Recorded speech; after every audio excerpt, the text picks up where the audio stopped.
Bien, pues nada, vamos a pedir la bendición del Señor. Amado Dios, gracias te damos por poder reencontrarnos una vez más para estudiar tu palabra. A veces, Señor, estas cosas no sabemos por qué las permites, pero es un ejercicio para nosotros para recordar nuestras limitaciones. Somos pequeños, somos débiles y dependemos de tantas cosas, Señor. Pero sobre todo queremos depender de ti. Tú eres soberano. Tú eres nuestro sostén, eres nuestro refugio y es hermoso vivir bajo tu guía, bajo tu dirección y experimentar tu paz en toda situación. Bendícenos ahora al considerar tu palabra y el tema que tenemos por delante, que sea todo también ah, bajo la guía de tu espíritu. Lo pedimos, amén y amén. Muy bien, amados, pues vamos a compartir la pantalla. Entonces, vamos a dar las opciones de sonido y aquí estamos ya con todo preparado para continuar con el Evangelio según San Lucas. Como ya os aclaré, la primera parte, en este caso, el párrafo bastante largo que cubre toda la página 4 de vuestros apuntes, la tenéis que leer vosotros. Es la tarea que os dejo y que os va a servir para reforzar los apuntes que yo voy a ir poniendo en la pantalla a medida que avanzamos en la clase de hoy. Primeramente, decir algo en relación al autor. Pablo llama a Lucas en Colosenses capítulo 4, versículo 14, el médico amado. Y de la manera en que Pablo identifica a los colaboradores allí en Colosenses 4, podemos entender que Lucas era un gentil. Aparece mencionado primeramente en Hechos capítulo 16 y el versículo 10. Allí tenéis que resaltar la forma en que Lucas comienza a relatar la historia de Hechos. Dice, cuando vio la visión, el apóstol Pablo, enseguida procuramos partir para Macedonia, dando por cierto que Dios nos llamaba para que les anunciásemos el Evangelio. Así que Lucas se incorpora, no lo en capítulo 15 se habló de la separación de Bernabé, luego escoge a Silas, al principio de Hechos 16 se incorpora a Timoteo, pero de pronto aquí Lucas, que es el escritor de Hechos, como luego lo vamos a comprobar, comienza a involucrarse, pero luego dejará de hacerlo, lo vuelve a hacer en el capítulo 20, verso 5, donde dice, habiéndose adelantado, no se esperaron en Troas. En Hechos 21:1 dice, después de separarnos, zarpamos y fuimos rumbo directo a Cos y al día siguiente a Rodas y de allí a Pátara. Y luego en el capítulo 27 dice, cuando se decidió que habíamos de navegar para Italia, entregaron a Pablo y algunos otros presos a un centurión llamado Julio de la compañía. Así que él viajaba con Pablo, fue uno del equipo misionero que ministró a las iglesias en el segundo viaje misionero del apóstol Pablo. Algunos eruditos, muchos piensan que Lucas se quedó en Filipos. Recordad que de Filipos tuvo que salir con cierta urgencia. Bueno, ya lo habían azotado, había pasado la noche en el calabozo, el carcelero se convierte y luego las autoridades mandan a sacarles del calabozo y que se fueran. Y Pablo dice, no, no, somos ciudadanos romanos, que vengan ellos a sacarnos. Y claro, eso les asustó mucho, pero tuvieron que salir de la ciudad. Y claro, la obra allí acababa de nacer, por lo tanto, Pablo y Silas salen de la ciudad y parece ser que fue el compañero fiel al que luego Pablo se dirige en Filipenses capítulo 4, verso 3, cuando escribe a los filipenses y les dice que ayude a Evodia y Síntique, que tenían algún problemita entre ellas. Esto es una suposición, pero parece tener bastante fundamento. Lucas también escribe el libro de Hechos. Si hacemos una comparación con la forma en que comienza el Evangelio de Lucas, dice, puesto que muchos han tratado de poner en orden la historia de las cosas que entre nosotros han sido ciertísimas, tal como nos lo enseñaron los que desde el principio lo vieron con sus ojos y fueron ministros de la palabra, me ha parecido también a mí, después de haber investigado con diligencia todas las cosas desde su origen, escribírtelas por orden, oh excelentísimo Teófilo, para que conozcas bien la verdad de las cosas en las cuales ha sido instruido.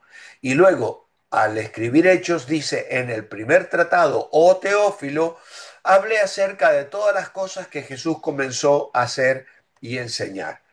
¿Qué es lo que esto sugiere? Primeramente, nos certifica, fuera de toda duda, que el autor del Evangelio de Lucas es precisamente este compañero del apóstol Pablo, que escribe probablemente el Evangelio de Lucas como el libro que hoy conocemos como los Hechos de los Apóstoles, como argumentos que Teófilo, probablemente un abogado, habría de utilizar en la defensa de Pablo ante el juicio que le esperaba cuando cierra la historia de Hechos de los Apóstoles y queda pendiente su encarcelamiento. Así que Lucas registró en su evangelio lo que Jesús comenzó a hacer y enseñar, y en Hechos señaló lo que Jesús continuó haciendo y enseñando, pero a través de el Espíritu Santo, como lo había prometido, y por supuesto a través de la iglesia. ¿Cuál es el tema del Evangelio de Lucas? Bueno, ya lo hemos dicho la semana pasada, Lucas escribió principalmente para los griegos y presentó a Jesús como el compasivo Hijo del Hombre que vino a buscar y salvar lo que se había perdido. Este Evangelio es universal en su perspectiva. La genealogía de nuestro Señor, que se encuentra en el capítulo 3, retrocede hasta Adán. Va mucho más allá de Mateo, que solo llega hasta Abraham. Es decir, se ve el mundo entero como la esfera de la redención de Dios en este Evangelio. En el capítulo 2 de Lucas, verso 14, por ejemplo, y verso 32, tenemos allí unas expresiones muy inteligentes que vamos, o interesantes que vamos a destacar. Capítulo 2 y el versículo 14 dice, gloria a Dios en las alturas y en la tierra paz, buena voluntad para con los hombres. Y en el versículo 32 dice, luz para revelación a los gentiles y gloria de tu pueblo Israel. A veces estos pasajes que leemos con emoción en la época de Navidad, ¿no? Los pasamos por encima y no nos damos cuenta que están escritos o que originalmente, en este caso, era los que Simeón que toma al niño que María y José llevan al templo y da una profecía realmente extraordinaria. Jesús, el niño que tenía en sus manos, tenía un alcance universal. En el capítulo 3, versículo 6, también vemos cómo toma la profecía de Isaías. Vos que clama en el desierto, preparad el camino del Señor. Y dice el verso 6, y verá toda carne la salvación de Dios. Por lo tanto, Lucas se preocupa por los pecadores, ya sean judíos o gentiles, y usa esta palabra 16 veces. Uno esperaría que un médico se preocupara por las personas, por individuos, y el Evangelio de Lucas precisamente refleja eso. Además menciona a las mujeres y los niños más que ningún otro de los evangelios y da un decidido énfasis a la oración, el canto y el regocijo tanto en la pobreza como en la riqueza. 6 de los milagros de nuestro Señor y 19 parábolas se hallan solo en el Evangelio de Lucas. Este doctor, este médico amado, nos da el más detallado relato del nacimiento de Jesús. Por lo tanto, no nos sorprende, dado que en su oficio era un médico. Así que claro, cuando, como os decía la semana pasada, al hablar de cualquiera de los libros del Nuevo Testamento, nuestro corazón comienza a arder con un entusiasmo y una pasión al ver esas características tan especiales que a uno le desafían al estudio, a la meditación devocional en cada uno de estos libros. A Lucas debe haber encantado viajar. Sus libros describen viajes. El Evangelio de Lucas lleva a nuestro Señor desde su nacimiento en Belén hasta su muerte en las afueras de Jerusalén, en tantos que hecho empieza en Jerusalén y acaba en Roma. Lucas describe el ministerio de Cristo en Galilea, en Judea, en Perea y finalmente en Jerusalén. Y claro, todas estas menciones tienen citas del Evangelio, pero tenemos que pasar por encima porque no podemos detenernos demasiado. Es interesante notar también la relación que Lucas tuvo con el apóstol Pablo. Lucas no podía haber viajado con Pablo sin que éste influyera grandemente en él. Y obviamente que esto se ve en el Evangelio que él escribe. Graham Scroggie, que es un prolífico autor, a mí me encanta su manera de escribir, dice, Lucas como Pablo hace hincapié en la fe, el arrepentimiento, la misericordia y el perdón. Dice, compruébese con la concordancia, es decir, toma una concordancia y comienza a buscar fe, arrepentimiento, misericordia, y vas a encontrar que Lucas utiliza estos términos. 5 veces la palabra justificado, que era muy importante en el vocabulario del apóstol Pablo. Justificados pues por la fe, tenemos paz para con Dios, Romanos y tantas otras citas, ¿no? Obviamente que si Pablo tuvo acceso a la lectura de Lucas, debió realmente disfrutar de una manera muy, pero muy especial. ¿Cómo vamos a bosquejar este evangelio en los cuadros que tenéis allí al comienzo de la página 5? Es un cuadro cortito, pero lleno de contenido. Primeramente, aparece que Jesús es anunciado y luego aparece. Allí en Lucas capítulo 1 al capítulo 4 a 13 vemos al Señor en esa llegada, diríamos, en su venida, ¿no? Porque tenemos los anuncios de los ángeles, el encuentro del ángel con María, el anuncio de Juan el Bautista, la adoración del niño que es llevado al templo.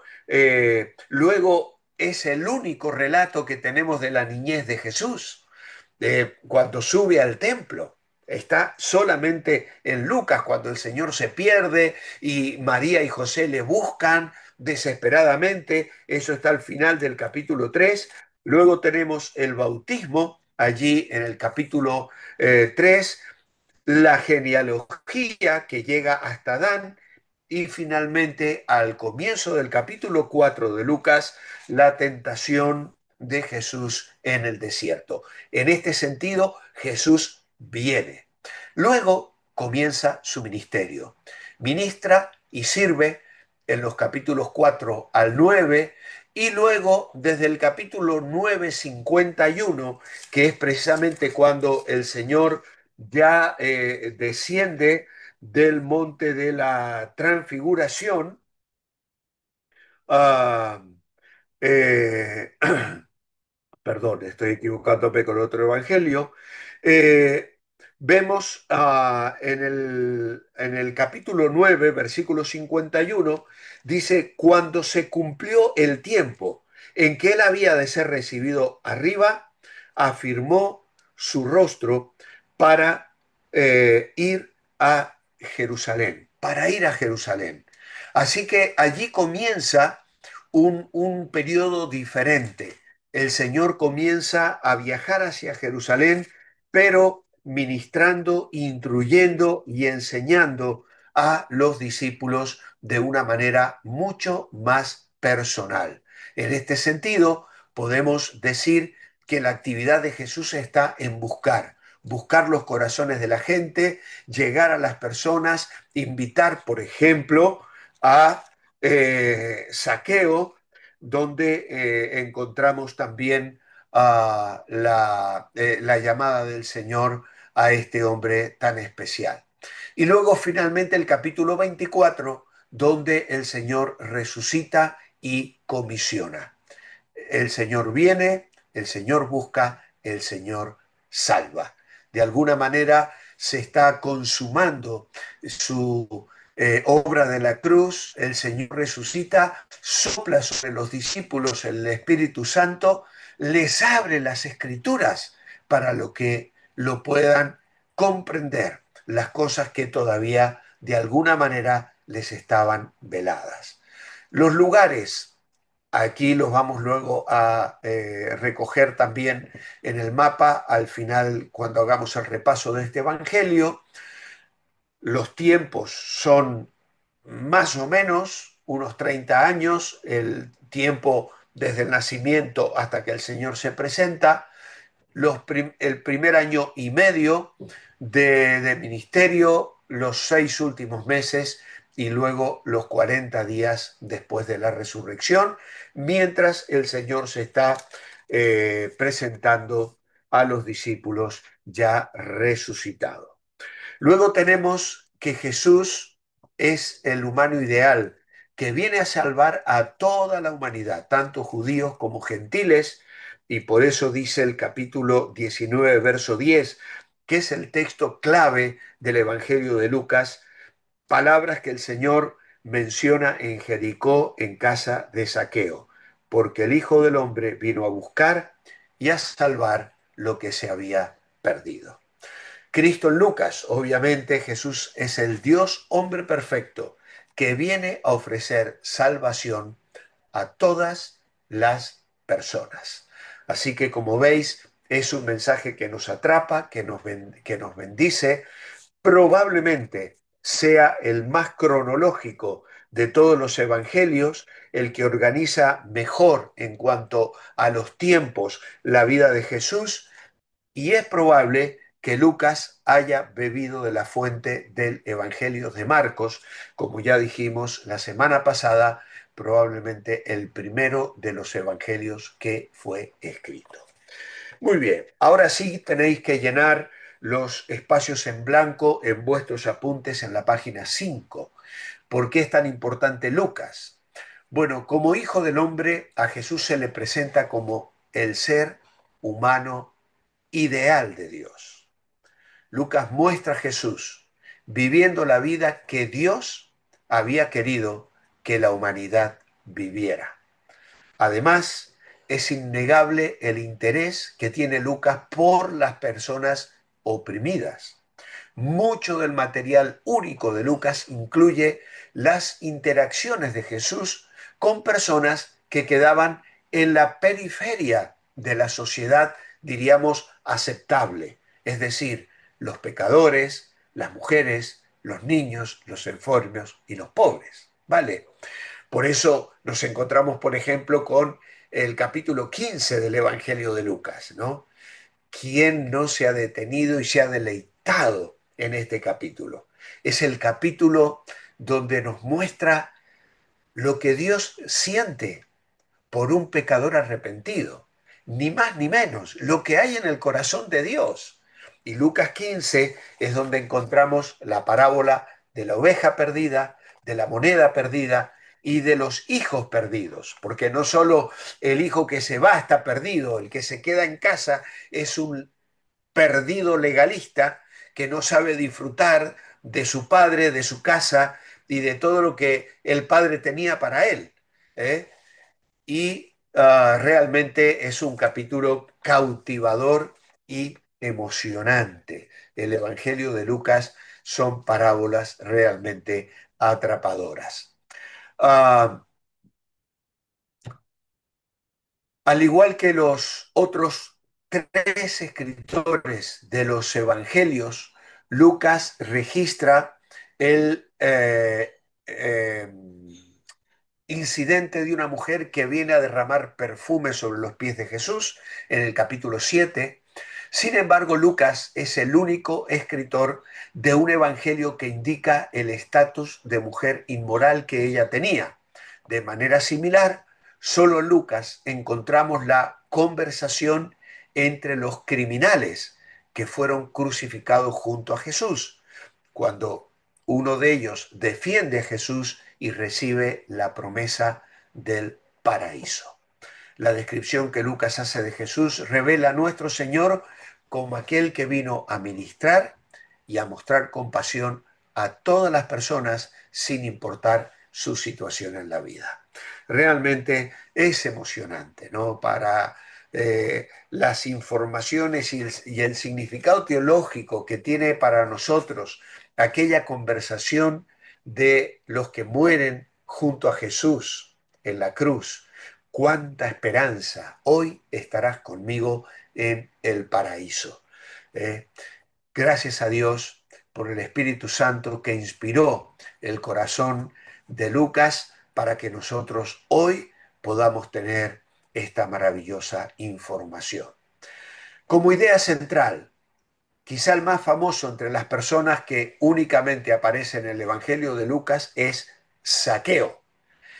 Aquellos que venimos de iglesias evangélicas desde la niñez, hemos aprendido esta historia porque los profesores la encuentran muy impactante para contársela a los niños, ¿no? Aquel hombre bajito que se sube a un árbol para mirar desde allí al Señor que pasaba por Jericó junto con sus discípulos. Un hombre de baja estatura que tuvo que trepar aquel árbol por encima de la multitud. Jesús acabó en la casa de Zaqueo, compartiendo una comida con él, provocando el disgusto de los líderes religiosos locales. Cuando Zaqueo expresó su arrepentimiento por su antigua forma de vida y juró hacer restitución, Jesús respondió con lo que se convertiría en el tema del Evangelio, en el verso 10 que acabamos de leer. El libro de Lucas es una obra considerable, escrita con un cuidado extremo.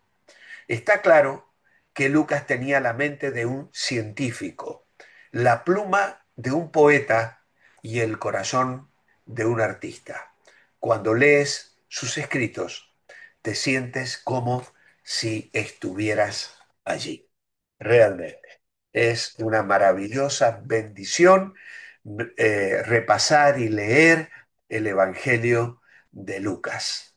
Repasamos rápidamente el tema de este Evangelio. Jesús, el Hijo de Dios, vino a buscar y salvar a los perdidos. Narra el ministerio de Jesús tal como fue relatado por Lucas, un compañero de Pablo, de acuerdo a la tradición, en algún momento al final del primer siglo. En cuanto a las ciudades y lugares que él menciona, resaltan Capernaum, Betsaida, Nazaret, Naín, Jericó, donde acabamos de mencionar vivía Zaqueo, obviamente Jerusalén, al cual el Señor visita, y finalmente donde es juzgado y condenado, Belén, el lugar de nacimiento, y quién no se ha mencionado con el relato de los discípulos que iban camino de Maús. Hay quienes dicen que eran dos de los discípulos, hay quienes sugieren que era un matrimonio, no lo podemos saber, pero hay algunos himnos y algunas canciones que nos cuentan esa historia que son realmente emocionantes. Estos hombres que van desanimados, tristes o este matrimonio, hasta que el Señor que se acerca y les va hablando y les muestra cómo a lo largo de todas las escrituras se mostraba que el Hijo del Hombre tenía que venir y padecer.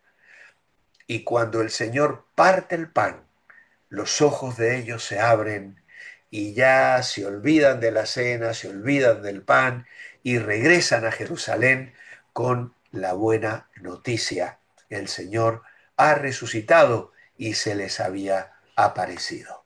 La cronología es la misma, aunque tenemos algunas cosas para mencionar, porque José, María y Jesús escapan a Egipto, luego la familia de Jesús se establece en Nazaret, el joven Jesús habla con los sacerdotes en el templo, posiblemente haya sido alrededor del año 8 después de Cristo, finalmente el Señor es bautizado por Juan y crucificado al final de su ministerio. Lucas escribe su evangelio. Otra vez los años son sugeridos. Es difícil pensar que lo haya hecho después de la destrucción del templo. Me inclino más hacia los años 60, 65, que hasta el 85, como nos sugiere este resumen. Como bosquejo, simplemente marcar los nacimientos de Juan y Jesús, capítulo 1 y 2, la preparación para el ministerio, capítulos 3 y 4, el ministerio de Jesús en Galilea, desde el 4 al 9, que es cuando ya el Señor comienza a viajar hacia Jerusalén, donde finalmente será crucificado, y el último capítulo que nos marca la resurrección. Así que con esto ya nos despedimos de este hermoso Evangelio de Lucas y nos introducimos en el último de los Evangelios, el Evangelio según San Juan. Las notas preliminares al Evangelio de Juan. Primeramente, el tema. El tema de Juan es Jesucristo, el divino Hijo de Dios. Es un evangelio escrito mucho después de todos los otros evangelios. De hecho, a los otros tres se les conoce como los evangelios sinópticos porque se pueden poner en paralelo. Pero el evangelio de Juan nos da una información mayormente distinta y nos añade muchísima información que no encontramos en los otros tres evangelios. Aquí entonces se nos presenta a Jesús como el divino Hijo de Dios.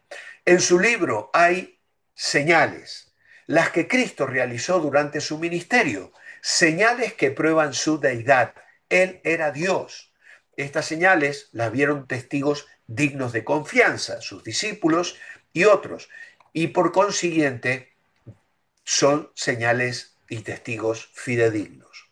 Juan quiere que los hombres crean en Jesucristo como Señor y reciban nueva vida por su nombre. De hecho, los versículos claves se encuentran en el capítulo 20, 30 al 31, donde Juan dice: hizo Jesús muchas otras cosas en presencia de sus discípulos, las cuales no están escritas en este libro, pero estas se han escrito para que creáis que Jesús es el Cristo, el Hijo de Dios, y para que creyendo tengáis vida en su nombre.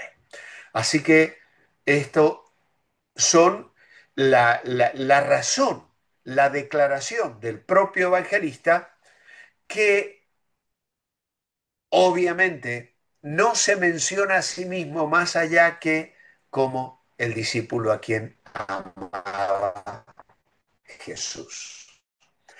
Hizo además, bueno, está aquí escrito este texto que os acabo de leer. Comparación con los demás evangelios. A los primeros tres evangelios, como he dicho, se les llama evangelios sinópticos. Se les aplica ese adjetivo debido a un vocablo griego que significa ver juntos. Mateo, Marcos y Lucas ven todos la vida de Cristo de una manera similar, aunque cada uno con su propio énfasis, como ya lo mencionamos en la introducción. Mateo presenta a Cristo como el rey de los judíos, Marcos muestra a Cristo como el siervo y probablemente escribía a los romanos, recibiendo la información del apóstol Pedro, Lucas ve a Cristo como el Hijo del Hombre y escribe mayormente a gentiles y griegos, y Juan presenta a Cristo como el Hijo de Dios y escribe para nosotros, para todo el mundo. En tanto que los primeros tres evangelios analizan primeramente los hechos de la vida de Cristo, Juan se refiere a los significados espirituales de esos hechos. Va mucho más allá y presenta verdades que no se enfatizan en los otros evangelios. Por ejemplo, los cuatro evangelios registran la alimentación de los 5.000, pero solo Juan anota el gran sermón sobre el pan de vida, que viene después de la multiplicación de los panes y que explica el significado del milagro. Por eso es que Juan usa la palabra señal en lugar de milagro, porque una señal es un milagro, pero que lleva consigo un mensaje. Las palabras claves del Evangelio de Juan. Al leer el Evangelio de Juan, tenemos que notar que hay palabras que se repiten. Vida, creer, luz y tinieblas, verdad, testigo o testimonio, mundo, gloria, recibir, Padre, venir y la palabra eterna. Todas estas palabras clave resumen el mensaje del Evangelio. ¿Eh? De hecho, todas estas palabras las vamos a encontrar luego en las cartas de Juan. ¿Eh? Cuando uno lee esto, vida, creer, luz, tinieblas, verdad, testimonio, mundo, gloria, prácticamente parece ser también un resumen de primera Juan, segunda Juan y tercera Juan, porque el carácter de este discípulo queda plasmado. Juan, como bien sabéis, es llamado el apóstol del amor, el discípulo del amor. Así que estas palabras son claves en este evangelio. Ahora, ¿cómo vemos a Cristo en el evangelio de Juan? Juan enfatiza tanto la persona de Cristo como su obra. Por eso vamos a notar sermones en las cuales Cristo habla acerca de sí mismo y explica su misión. Por ejemplo, las declaraciones, que son 7, donde Cristo dice yo soy. Claro, tenéis que recordar síntesis del Antiguo Testamento, donde aparecía el yo soy. Éxodo, Moisés, donde Moisés le dice al Señor, Señor, ¿cómo voy a nombrarte? ¿Quién me envía al pueblo judío? ¿Quién me envía a Faraón? Y el Señor le dice, yo soy el que soy. Uf, para los judíos esto era terrible. Y de hecho, en alguna de estas ocasiones, cogieron piedras e intentaron apedrear a Jesús. El primer yo soy es yo soy el pan de vida. Y el Señor lo repite en el capítulo 6, verso 35, 41, 48 y 51. Luego también, además de yo soy el pan de vida, yo soy la luz del mundo. Capítulo 8, versículo 12 y capítulo 9, versículo 5. Yo soy la luz. Yo soy la puerta de las ovejas. Capítulo 10 del Evangelio de Juan. Claro, y el siguiente, yo soy el buen pastor, son muy conocidas por el Salmo 23, ¿no? Y porque nos encanta pensar en esto que nos da seguridad de salvación, ¿no? Mis ovejas oyen mi voz y yo las conozco y me siguen. Mi Padre que me las dio es mayor que todos y nadie las puede arrebatar de la mano de mi Padre. Es decir, estamos bajo el cuidado, la guía y la dirección del buen pastor. Yo soy la resurrección y la vida. Capítulo 11, versículo 25. ¿Cuántas veces mencionamos este texto cuando el Señor resucita a Lázaro? Y luego, claro, cuando hacemos memoria de Jesús tomando el pan y el vino en la cena del Señor, ¿cuántas veces hacemos mención de este versículo? La resurrección y la vida. Yo soy el camino, la verdad y la vida. Juan 14:6, uno de los textos más evangelísticos que tenemos grabados en nuestra mente y en nuestro corazón. Y finalmente, yo soy la vid verdadera. Capítulo 15, versículos 1 al 5. Estos nombres claramente hablan de su deidad, porque el nombre de Dios es yo soy desde Éxodo 3:14. Y en otras ocasiones, cuando Cristo usa el yo soy para hablar de sí mismo, por ejemplo, en el Evangelio de Juan, en el capítulo 4 y el verso 26, en el capítulo 8 y el versículo 28 y 58, en el capítulo 13, verso 19, y en el capítulo 18, al leer el Evangelio, nos vamos dando cuenta, obviamente, de que Cristo es el mismo Hijo de Dios. Así que estas son las 7 declaraciones.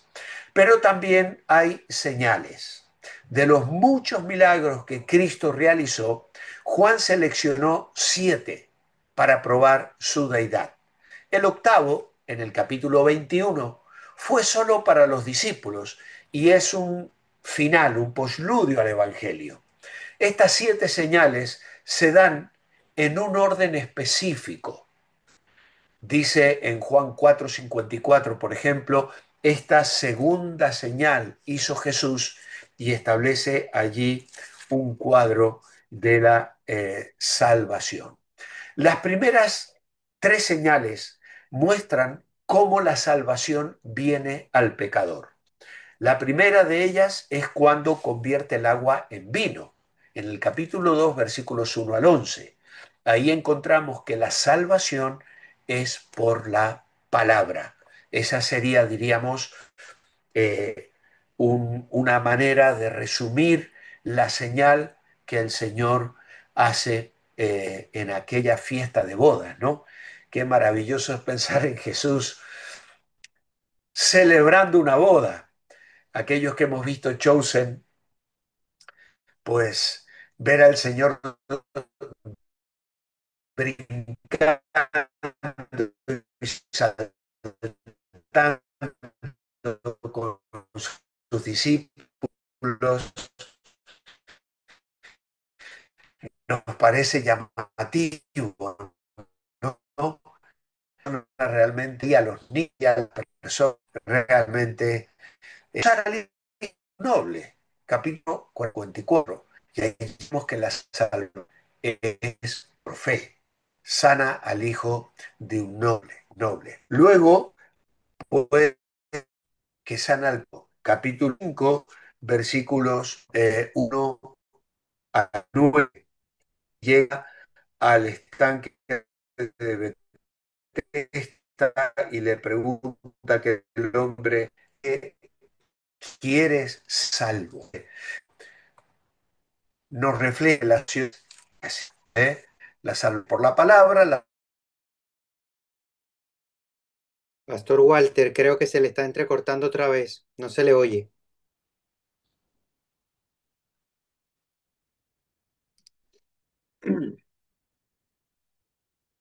Creo que se salió, ¿no? Vamos a esperar a ver si se incorpora nuevamente.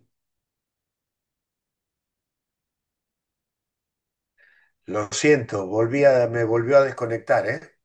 Ok, se ¿Me estaba escucháis? entrecortando, se estaba entrecortando. Ahora sí le escuchamos perfectamente. Qué pena, lo siento mucho. Se ve que es un problema de internet en la zona, porque, bueno, pues Ahora, intentamos seguir. sí, ahora mismo le estamos escuchando perfectamente. Vale, bueno, vuelvo a compartir entonces la pantalla y allí continuamos. Así que entonces vemos que estas 3 señales del Evangelio de Juan, pues tienen que ver con la salvación, que es por la palabra, que es por fe y por gracia. Las 4 últimas señales muestran los resultados de la salvación en el creyente. Alimenta a 5.000. El capítulo 6, versículos 1 al 14, vemos cómo la salvación trae satisfacción. Luego, calma la tormenta. Capítulo 6, verso 16 al 21, y eso nos habla de que la salvación trae paz. La siguiente señal, sana al ciego. En el capítulo 9, versículo 1 al 7, la salvación ilumina, trae luz. Y la última señal es la de la resurrección de Lázaro. La salvación trae vida. Así que cada uno de estos milagros revelan la deidad de Jesucristo. Estas señales también sirvieron como oportunidades para los discursos, las entrevistas de Cristo. Nicodemo vino a Cristo debido a las señales que él había realizado, de hecho se lo dice en el capítulo 3. La curación del paralítico da lugar al discurso que encontraremos en el capítulo 5. La alimentación de los 5.000 es base para el sermón acerca del pan de vida. La expulsión del ciego de la sinagoga, que en el capítulo 9 el Señor había sanado y luego lo expulsan de la sinagoga porque el ciego dice, yo no sé quién este sea, pero si a mí me dio la vista, pues debe venir de Dios, y la gente, los sacerdotes le expulsaron del templo. Y luego el sermón del buen pastor en el capítulo 10, donde nos muestra que el Señor no echa a nadie. Otra cosa muy interesante en el Evangelio de Juan es ver el contraste entre fe e incredulidad. Juan nos va a presentar tres sucesos de crisis en el Evangelio de Juan. Y esto lo vamos a ver luego bien en el bosquejo. Empieza con el rechazo de Israel, obviamente que va a concluir con la crucifixión. Por todo el libro vamos a ver a la mayoría de los judíos rechazando evitar las evidencias de que Jesús era el Mesías, endureciéndose más y más en su incredulidad. Por otra parte, también se ve un pequeño grupo de personas que van creyendo en Jesucristo. Los discípulos, un noble y su familia, los samaritanos, un paralítico, un ciego, y esa misma situación existe hoy. Uh, el mundo en su inmensa mayoría no cree en Cristo, pero aquí y allá se encuentran personas que dan evidencias de fe y siguen al Señor. Así que vamos a encontrar que los judíos, con su controversia, incluso después del milagro del capítulo 5, se vuelven contra el Señor, que ha sanado en un sábado. En el capítulo 7 al 12, el conflicto se torna más severo y varias veces tratan de arrestarle y apedrearle. Y el clima llegará en los capítulos 18 y 19, cuando finalmente le van a crucificar. Ahora, hay tres sucesos de crisis en el Evangelio de Juan: cuando las multitudes le dejan después de querer hacerle rey, cuando la gente se negó a creer en él, en el capítulo 12, y cuando le crucificaron. En la primera crisis querían hacerle rey, sin embargo le abandonaron. En la segunda le aclamaron como rey, sin embargo le rechazaron. Y en la tercera directamente clamaron, no tenemos más rey que César. Es el camino, pero no estaban dispuestos a andar con él. Jesús es la verdad, pero no le creían. Jesús es la vida, pero le rechazaron al punto de llevarle a la muerte. Jesús había dicho, yo soy el camino, la verdad y la vida, pero ellos le iban rechazando. Muy bien, el bosquejo del Evangelio de Juan. Primeramente su deidad. Capítulo 1 al 13, versículo 1 al 13, es esa porción donde se presenta al Señor como el Verbo. Realmente extraordinario lo que encontramos en esa porción. Es el prólogo del Evangelio. Luego, Dios hombre. del verso 14 al capítulo 4:54, al final, donde vemos señales milagrosas, convierte el agua en vino, sana al hijo de un funcionario, y allí hay cierta aceptación de quienes le siguen, y el Señor va llamando a algunos discípulos como Pedro, Andrés, Natanael, etcétera, etcétera. Luego comienza el ministerio, señales milagrosas, sana un hombre cojo, alimenta 5.000, camina sobre el agua, sana a un ciego, resucita a Lázaro, y es una etapa de conflicto, porque vamos a ver justamente lo que acabamos de decir. Hay un constante rechazo. La gente, los judíos, los sacerdotes, todos van poniendo en tela de juicio el mensaje público que el Señor estaba presentando. Pero entramos a la etapa del mensaje privado. Y a partir del capítulo 13 hay discursos en el aposento alto. El Señor les habla de servicio, les habla del cielo, les habla de permanecer en comunión con Él, nos da promesas en relación a la presencia del Espíritu Santo, y finalmente tenemos el capítulo 17, la oración.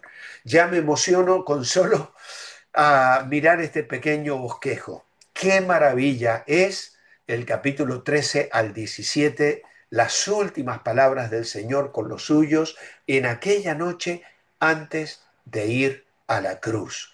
Cómo no leerlo y releerlo y amar y emocionarnos cada vez que leemos estos capítulos maravillosos del Evangelio de Juan.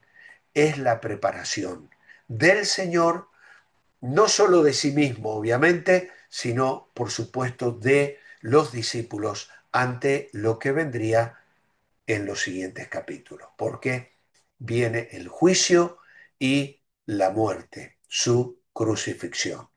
Luego, en el capítulo 20, el Señor resucita. Hay charlas privadas, comienzan las apariciones del Señor resucitado en triunfo, y eso nos comunica una absoluta seguridad. Charlas privadas, incluso acerca del futuro, cuando habla con Pedro, restaurándole. ¿Quién nos emociona cuando el Señor le pregunta a Pedro, ¿me amas más que estos? ¿Me amas más que estos? Una y otra vez. Así que tenéis allí otra vez las 7 declaraciones yo soy. El tema es la salvación, solo ocurre a través de Jesucristo, el Hijo de Dios. El texto clave ya lo hemos señalado, y Jesucristo es el Cristo, el Hijo de Dios, el camino, la verdad y la vida, y solamente Él es la revelación de Dios y la salvación de las personas. A Dios nadie le vio jamás. El unigénito Hijo que está en el seno del Padre, Él le ha dado a conocer. Y le vimos lleno de gracia y de verdad. Dirá el apóstol Juan al introducirnos en este libro, casi como entramos en el libro de Génesis. Bien, vamos ya a acabar nuestra clase de hoy. ¿Por qué es tan importante Juan? Es notable que Juan no incluya la historia de la Natividad en su Evangelio. En cambio, en su introducción al libro se remonta aún más atrás en la historia, hasta la eternidad pasada. Al invocar el lenguaje de Génesis 1:1, en el principio, Juan comienza siendo un vínculo directo entre la naturaleza de Dios y la naturaleza de la palabra, Jesucristo. Esto está allí en el primer capítulo. El énfasis en la deidad de Cristo es una cualidad impactante del Evangelio de Juan. Se manifiesta claramente en todo el libro, de manera particular cuando Jesús se atribuye el nombre divino, yo soy a sí mismo, lo cual provocó que una turba de judíos enojados tratara de apedrearlo por blasfemia. Dice, cuando Jesús dijo, de cierto os digo, antes que Abraham fuese, yo soy, yo soy. Es algo verdaderamente extraordinario este Evangelio. Espero que hayáis cubierto ya los blancos ¿cuál es la idea central? Pues Jesús expone su tema más claramente que cualquiera de los otros escritores en los evangelios. Él se dirige a sus lectores acerca del final del libro y los aborda directamente, explicando lo que ha escrito para que sepan, ustedes continúen creyendo que Jesús es el Mesías, el Hijo de Dios, y para que al creer en Él tengan vida por el poder de su nombre. Para lograr esa meta, Juan presenta una imagen de Jesús que es fascinante y distintiva, una que se encuentra en completa unidad con las descripciones de los otros tres evangelios y que también contribuye significativamente a la revelación bíblica de Jesús como el Dios hombre. Realmente este es un evangelio fascinante para que nosotros tengamos una absoluta seguridad de que Jesús es Dios hecho hombre. Tabernaculizó, construyó, levantó su tienda entre nosotros, dirá Juan en el capítulo 1. Así que Juan usa una variedad de técnicas para comunicar a sus lectores la naturaleza de Jesús. Y como ya hemos mencionado, se incluyen las 7 declaraciones: yo soy, yo soy, yo soy, la luz del mundo, la resurrección y la vida, el camino, la verdad y la vida. Y todo esto realmente son argumentos extraordinarios para apoyar la identidad de Jesús como el Hijo de Dios. Terminamos con nuestro repaso. Jesús es la palabra eterna y aquellos que creen en Él tienen vida eterna. Narra el ministerio de Jesús tal como es, relatado por el apóstol Juan de acuerdo a la tradición, en algún momento de finales del siglo I. El mapa obviamente es el de siempre, resaltando Caná, donde el Señor realizó aquel milagro, Capernaum, Bethsaida, el mar de Galilea, donde el Señor en sus orillas hizo realmente maravillas, la idea de Samaria también, porque está la historia de Sicar y la mujer samaritana y aquellos samaritanos que fueron alcanzados por el Evangelio de Jesucristo, y por supuesto Betania, donde resucita Lázaro y donde estaba el hogar de Jesús al cual él subía constantemente y encontraba cobijo. En cuanto a la cronología, más o menos la misma de los otros evangelios, no nos aporta demasiado. El prólogo es el capítulo 1 al 18, el ministerio público de Jesús, capítulo 1 al 12, el discurso de despedida en el capítulo 13 y la pasión y resurrección de Jesús en el capítulo 18, 21 a 25. Así que hermanos, con esto llegamos al final.